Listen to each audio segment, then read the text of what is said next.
Okay, ready to dive deep today. We're tackling something that's had a huge impact, like, for centuries, the Brahma Sutra. Or you might know it as the Vedanta Sutra. Yeah, think of it this way. It's like this incredibly concentrated wisdom. The Brahma Sutra is made up of these aphorisms. They were written by Maharishi Vyasa over 2,000 years ago, and they basically give us the key to understand the Upanishads, the deeper meanings, I mean. Okay, a key, huh? That's interesting. So in plain English, what does the Brahma Sutra actually do? It lays the foundation for all of Vedanta philosophy. But it's more than just theory. It takes those spiritual ideas and shows how they apply to our daily lives. It gives us this framework, helps us see where we fit in the universe and understand the ultimate reality behind everything. Okay, so why should we care about a text that was written so long ago? It's a great question. The Brahma Sutra explores the things that are at the heart of our existence. Consciousness, the nature of reality, our own self-discovery journey. These aren't just things from the past. They're relevant now more than ever. And here's something fascinating. Modern science is starting to touch upon these same ideas. Quantum physics, consciousness studies, they're all asking similar questions. So our goal in this deep dive is to get to the heart of this ancient text and see how it applies to us today. So where do we even start with something this massive? Well, the Brahma Sutra is actually structured really well. It's divided into 4 chapters. Imagine it's kind of like exploring a theme, but it's very carefully laid out. The first chapter, Samanavaya, that means reconciliation or harmony.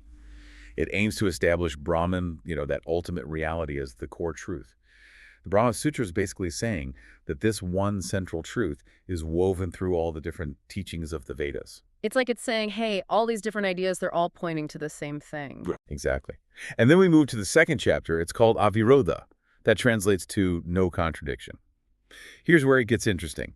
This chapter defends the idea that Brahman is non-dual, meaning everything is ultimately interconnected, it's all one, and it goes through all the potential doubts and objections to this concept, systematically breaking them down. That's smart.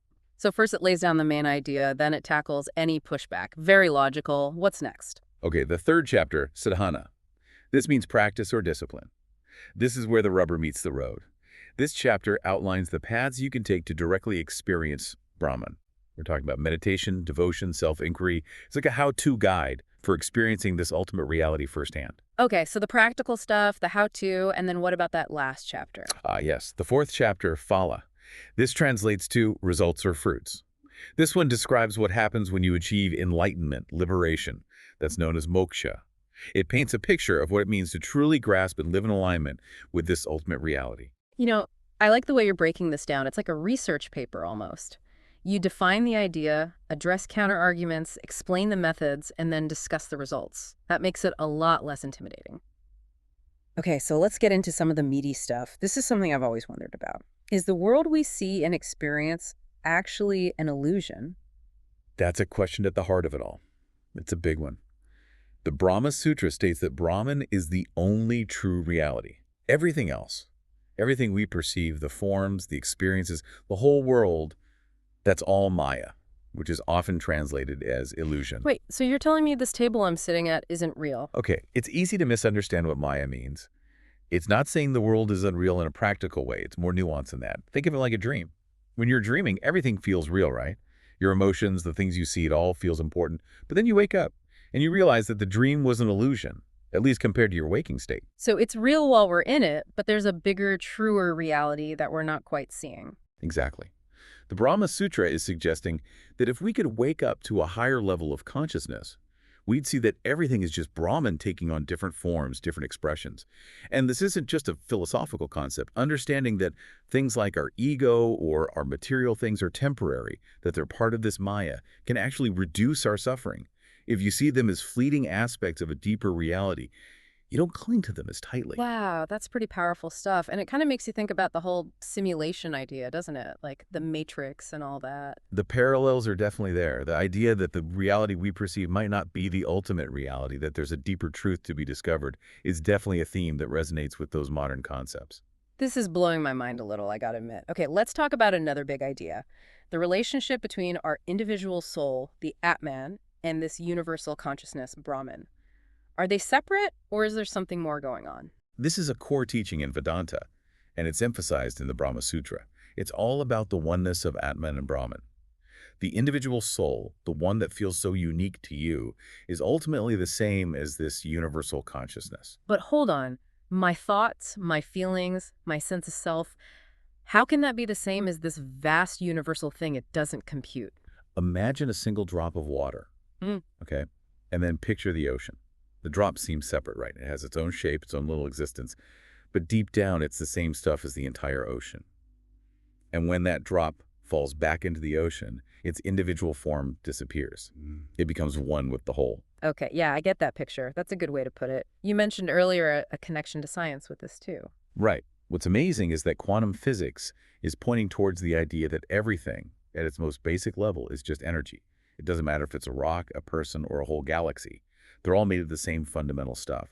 And the Brahma Sutra, coming from a completely different approach, arrives at a similar conclusion. There's an underlying unity to it all. So is recognizing this oneness, this unity between Atman and Brahman, is that the key to what they call liberation or moksha? Exactly. Moksha, according to the Brahma Sutra, isn't about escaping this world and going to heaven when you die. It's about realizing your true nature, that connection to Brahman, while you're still alive, while you're still here. So it's an internal shift, not a physical one. You see things differently, but you're still here. Right. It's a powerful transformation. Think about a lotus flower. It grows in muddy water, but the flower itself is pure, untouched by the muck. That's what it's like to live with awareness, to not be dragged down by the negativity, the attachments, the illusions of this world. Beautiful analogy. So are there different ways to achieve this moksha? The Brahma Sutra mentions different paths or yogas, right? Absolutely. The Brahma Sutra acknowledges that we're all different. We have different tendencies, different strengths. It outlines 3 main paths, and they're all valid. First, we have Jnana Yoga. This is the path of knowledge, self-inquiry. It's for the thinkers, the analyzers, the ones who want to understand things through reason and logic. So if you're someone who thrives on intellectual exploration, this one's for you. Right on. Then we have Bhakti Yoga. This is the path of love and devotion. It's about cultivating a deep connection to the divine. Prayer, worship, chanting, it's all driven by love and adoration. Okay, and what about that third path? That's Karma Yoga.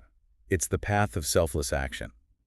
It's about doing your duty in the world without being attached to the outcomes, dedicating your actions to something greater than yourself. What I really appreciate is that it's not a one-size-fits-all kind of thing. Whether you're an intellectual, a devotional type, or someone who's all about action, there's a path for you.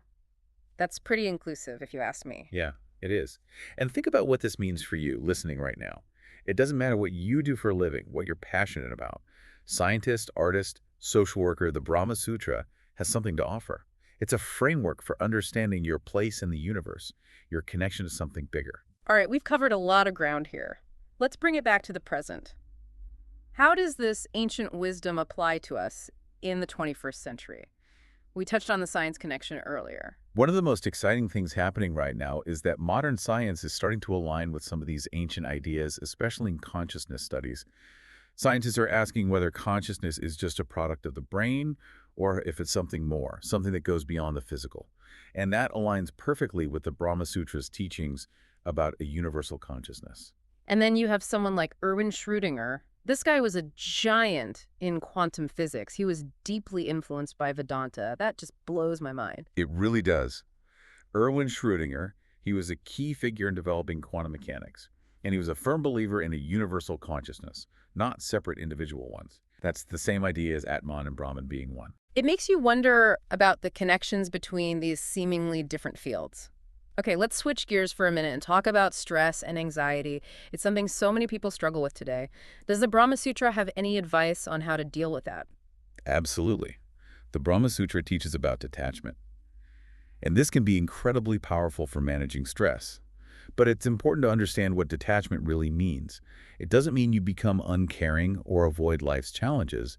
It's about cultivating calmness and inner peace, no matter what's happening around you. So you're engaged, but not letting the ups and downs control you. Precisely. It's like that pilot flying through turbulence we talked about before. If they freak out, they lose control and everyone's in danger.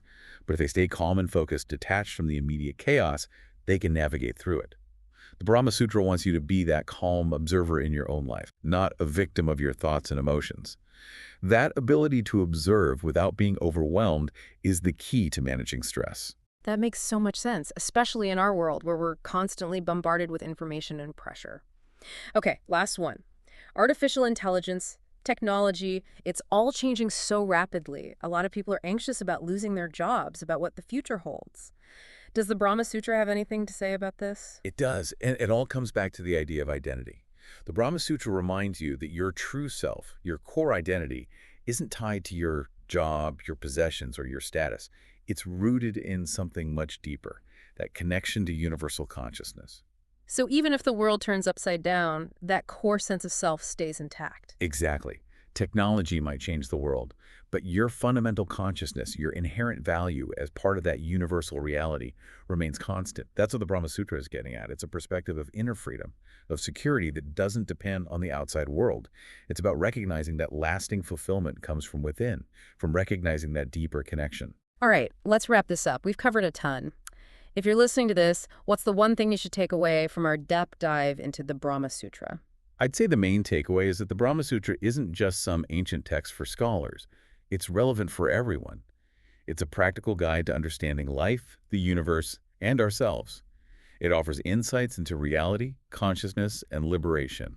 And these insights can help us navigate the challenges we face today, both personally and in the world around us. It's not just for spiritual gurus up in the mountains, right? It's for everyone, no matter what you're interested in or what you do for a living. Exactly. Student, entrepreneur, scientist, artist, it doesn't matter. The Brahma Sutra's teachings can help us find clarity, purpose, and peace. It gives us this framework for seeing the interconnectedness of everything and recognizing our own potential. Here's a thought for you to chew on. We've talked a lot about interconnectedness. This is a core idea in the Brahma Sutra, and it's something that's popping up in quantum physics too. How would understanding that interconnectedness change your perspective on the things you face every day, the challenges, the opportunities? That's a question that could really change how you see the world.